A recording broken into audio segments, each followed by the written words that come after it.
Well, there are a lot of reasons that men are falling behind in this country, but a look at the numbers reveals one statistic that tracks the decline of American men almost precisely over time: the disappearance of fathers from the home. Between 1960 and 2016, the proportion of kids living with both parents decreased by almost 20%. The percentage of children living with only their mothers nearly tripled. In demographic terms, this is stunning. Changes to family structure this abrupt and profound typically are only seen in wartime. And yet, if anything, those numbers understate the reality of fatherlessness in America. In the high-income neighborhoods where journalists and policymakers tend to live, not a lot has changed. Most kids there still grow up with their fathers and mothers. But in the rest of the country, intact families are disappearing. According to a 2014 study by researchers at Johns Hopkins University, among younger parents without college degrees, 74% of mothers had at least one child outside of marriage. Out-of-wedlock births are now the rule across the country, not the exception. Increasingly, having a father at home is a sign of affluence, but it is also a cause of affluence, especially for boys. Boys who grow up with a father at home earn much more as adults. Boys who grow up alone with their mothers tend to earn less. They also have more disciplinary problems in school. They read less and less well. They're less likely to graduate from high school or go to college. They are more likely to be unemployed and to live in poverty. They get married less often, and when they do, they divorce more. They're more likely to be obese and to have asthma. They are far more likely to abuse alcohol and drugs, exhibit antisocial behavior, and commit acts of violence. As adults, they're twice as likely to go to prison. Now, these numbers aren't the result of one study, but of numerous large studies done over generations. The results hold true across geography and ethnic groups, white and black, urban and rural. They're always true. Boys raised without their fathers are at terrible risk. There is not much serious academic debate about that, if any. The nationwide breakup of families is a disaster, and not just a moral disaster, but a practical one. It may be the largest public health crisis that we face. So what's driving it? Well, there are many factors. Falling male wages certainly play a role. Studies show that when men make less than women in their potential dating pool, women tend to consider them less attractive marriage partners. Fewer men marry, more children are born out of wedlock. Some government policies also discourage marriage, particularly among the poor. Women on welfare who marry often see their food and housing subsidies cut dramatically. One recent report found that almost 1/3 of Americans know someone who hasn't married for fear of losing benefits. Broader changes in American culture have also had an effect on marriage and family formation. The dramatic decline in church attendance and religious observance is one of these. There are probably other reasons, too. Fatherlessness is a hugely complex problem. But the point is, it is a problem, a massive one.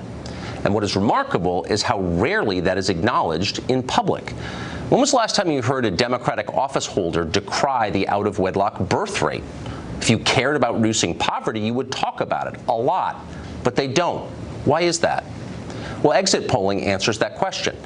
Unmarried mothers are a critical part of the Democratic coalition. In 2008, Barack Obama won 74% of single mothers who voted. In 2012, he won 75%.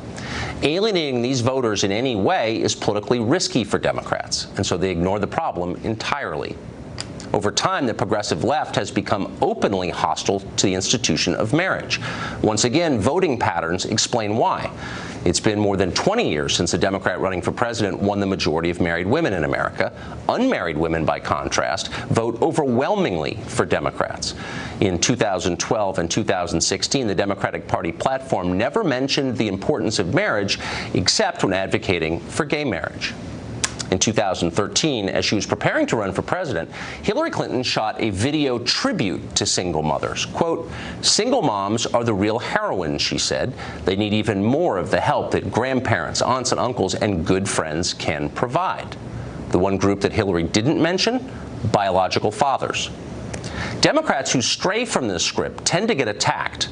Barack Obama spoke regularly and often eloquently about the importance of fatherhood. And yet, consistent with his party's orthodoxy, he said almost nothing about men marrying the mothers of their children. And that distinction is critical.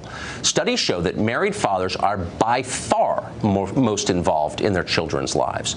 You often hear our leaders refer to caring parents or grandparents or caregivers or some similar combination, as if the presence of any involved adult is enough for kids. But that's not true. At least for boys, the presence of a biological father in the house makes all the difference. On at least one occasion, Obama suggested that he understood this.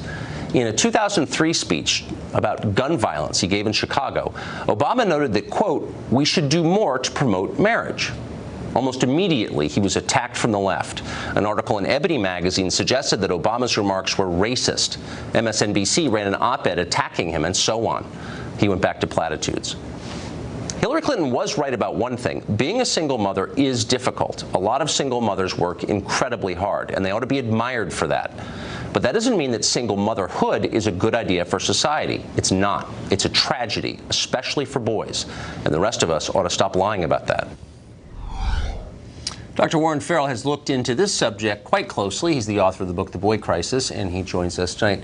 Dr. Farrell, thanks a lot for coming on. So we know pretty conclusively that men in America and in other developed countries are falling behind women in a lot of different measures.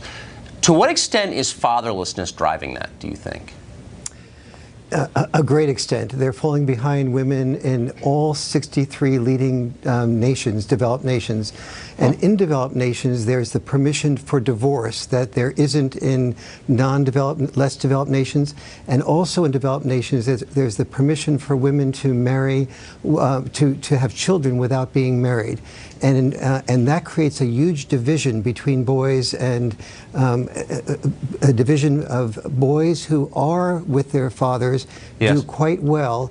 Boys who are not with their fathers do terribly on more than 70 different measures of measures like postponed gratification, the ability to be, whether or not they're depressed, whether or not they're drinking, whether or not they have drugs, the opioid crisis, and even the people who are involved as ISIS recruits all over the world, they're almost completely fatherless boys, and the ones that are girls are also fatherless. And so everything you've been saying for this series has been right on target with the importance of having children be involved with both fathers. Mothers are doing a huge amount of wonderful, hard work, loving and caring for their children. That's why they deserve the biological father to be involved. And when we tell the biological father, not only are you important, but the way that you father is important. The way that you enforce boundaries, the way that you encourage exploration, the way that you encourage kids to get up and try again, the way that you encourage adventure and risk-taking, the way that, that we can play together and create bonds. These are the things that mothers need to communicate, because when fathers are asked for and valued, they come back into the picture. When they're not, they drop out. So it doesn't sound like anybody wins from fatherlessness. So if, you know, the trend is that fewer families are forming, more children are growing up without fathers at home, nobody benefits from that at all. Why aren't we sounding an alarm in this society about that, do you think? I think we put so much focus, especially in the Democratic Party, on freedom for women.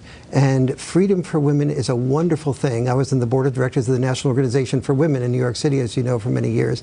But freedom for women stops when they make the free choice to have children.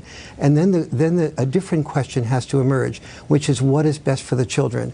And what we see is evidence way beyond what I ever expected before I started doing the research for the Boy Crisis, is that children do best when there is not just a father, not just a male role model, but the biological father, and a biological father is far less likely to drop out of the process when there's marriage. 40% of even men and women who live together, who don't get married and have children, 40% of those fathers never see their children after 2 years.